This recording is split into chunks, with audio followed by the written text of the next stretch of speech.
Start ಮಾಡಲಿಕ್ಕೆ ನಾವು ಸ್ಟ್ರೈನರ್ನ use ಮಾಡಿಕೊಂಡು ಈ ಜ್ಯೂಸ್ನ ತೆಗೆದುಬಿಡೋಣ.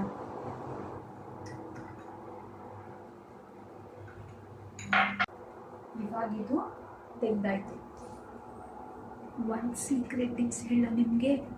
ಈ ಬೀಜಗಳನ್ನು ಈ ಬೀಜ ಇರುವಂತಹ ಒಂಚೂರು ಟೊಮೆಟೊ ಪೇಸ್ಟನ್ನು ಒಂದು ಪ್ಲೇಟಲ್ಲಿ ಹಾಕ್ಕೊಂಡು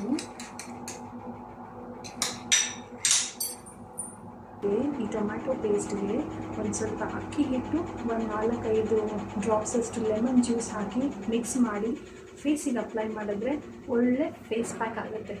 this is first secret tip. ಒಳ್ಳೆ ಅರೋಮಾ ಎಷ್ಟು ಚೆನ್ನಾಗಿ ಬಂದಿದೆಯಲ್ಲ. ಇದು ಹುರುಳಿ ಕಟ್ಟು, ಇದು ಹುರುಳಿ ಕಾಳು ಎಷ್ಟು ಕರೆಕ್ಟಾಗಿ ಬಂದಿದೆ. ಇದನ್ನು ನಾವು ಕಟ್ಟನ್ನು ತಗೊಂಡ್ಬಿಡೋಣ.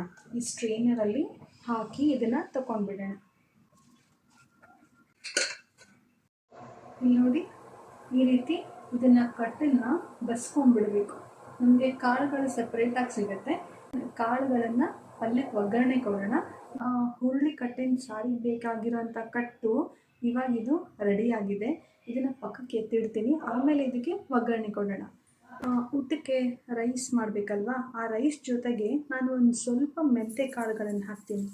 ನಾನು ರೈಸ್ಗೆ ಸ್ವಲ್ಪ ಮೆಂತೆ ಕಾಳು ಹಾಕ್ತೀನಿ. ಮೆಂತೆ ಕಾಳು ಹಾಕಿದ ತಕ್ಷಣ ರೈಸಿನ ಘಮ ತುಂಬ ಚೆನ್ನಾಗಿ ಬರುತ್ತೆ. ಮೆಂತೆ ಕಾಳು ಹಾಕೋದ್ರಿಂದ ಬೋನ್ಸ್ ಕೂಡ ಗಟ್ಟಿಯಾಗುತ್ತೆ. ರೈಸ್ ಒಂಚೂರು ಬಿಸಿ ಇದ್ದಾಗ ಒಂದು 2 ಎಸಳು ಬೆಳ್ಳುಳ್ಳಿನ ಹಾಗೆ ಸ್ವಲ್ಪ ಸ್ಮ್ಯಾಶ್ ಮಾಡಿ ಪಾತ್ರೆ ಮೇಲಿರೋ ಲಿಡ್ನ ಹಾಗೆ ಮುಚ್ಚಿಬಿಟ್ರೆ ಒಂದು 5 ನಿಮಿಷ ಆದ ತಕ್ಷಣ ರೈಸು ಒಳ್ಳೆ ಘಮ ಬರುತ್ತೆ. ಹೆಲ್ತಿಗೂ ಒಳ್ಳೆಯದು. ದಿಸ್ ಈಸ್ ಮೈ ಸೆಕೆಂಡ್ ಟ್ರಿಕ್ಕನ್ನು ನಮ್ಮ ಗಂಗಾವತಿ ಚಿಕ್ಕಮ್ಮರು ನನಗೆ ಹೇಳ್ಕೊಟ್ಟಿದ್ರು. ನಾನು ಅವ್ರ ಮನೆಗೆ ಹೋದಾಗ ಅವ್ರು ಈ ರೀತಿ ಮಾಡ್ತಾಯಿದ್ರು. ಅವ್ರಿಗೆ ಅವ್ರ ಅಜ್ಜಿ ಅವ್ರ ಅಮ್ಮ ಇದೇ ರೀತಿ ಮಾಡ್ತಿದ್ರಂತೆ. ಸೊ ಅವ್ರ ಅಜ್ಜಿ ಅಮ್ಮ ಅವ್ರಿಗೆ ಕಲಿಸ್ಕೊಟ್ರು. ಅವರಿಂದ ನಾನು ಕಲಿತೆ. ಇವಾಗ ನನ್ನಿಂದ ನನ್ನ ಚಾನಲಲ್ಲಿ ಟೆಲಿಕಾಸ್ಟ್ ಆಗ್ತಿದೆ.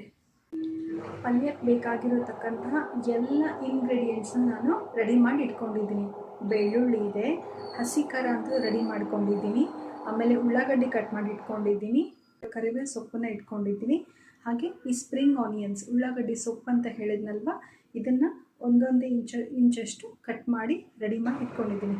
ಬೇಗ ಪಲ್ಯಕ್ಕೆ ಒಗ್ಗರಣೆ ಹಾಕೋಣ. ಇವಾಗ ನನ್ನ ಫ್ರೆಂಡ್ಸ್ ಕೂಡ ನನ್ನ ಜೊತೆಗಿದ್ದಾರೆ. ಅಲ್ಲಿ ನೋಡಿ, ಇಬ್ಬರು ಆಟ ಆಡ್ತಾ ಇದ್ದಾರೆ. ಅವ್ರಿಗೂ ಹಶ್ವಾಗಿದೆ, ನನಗೂ ಹಶ್ವಾಗಿದೆ. ಅವ್ರಿಗೆ ಇವತ್ತು ಬೆಳಗ್ಗೆ ಫುಡ್ ಹಾಕೋದನ್ನು ನಾನು ಮರೆತು ಬಿಟ್ಟೆ. ಅವ್ರಿಗೊಂಚೂರು ಫುಡ್ ಹಾಕಿಬಿಟ್ಟು ನಾವು ಅಡುಗೆನ ಸ್ಟಾರ್ಟ್ ಮಾಡೋಣ.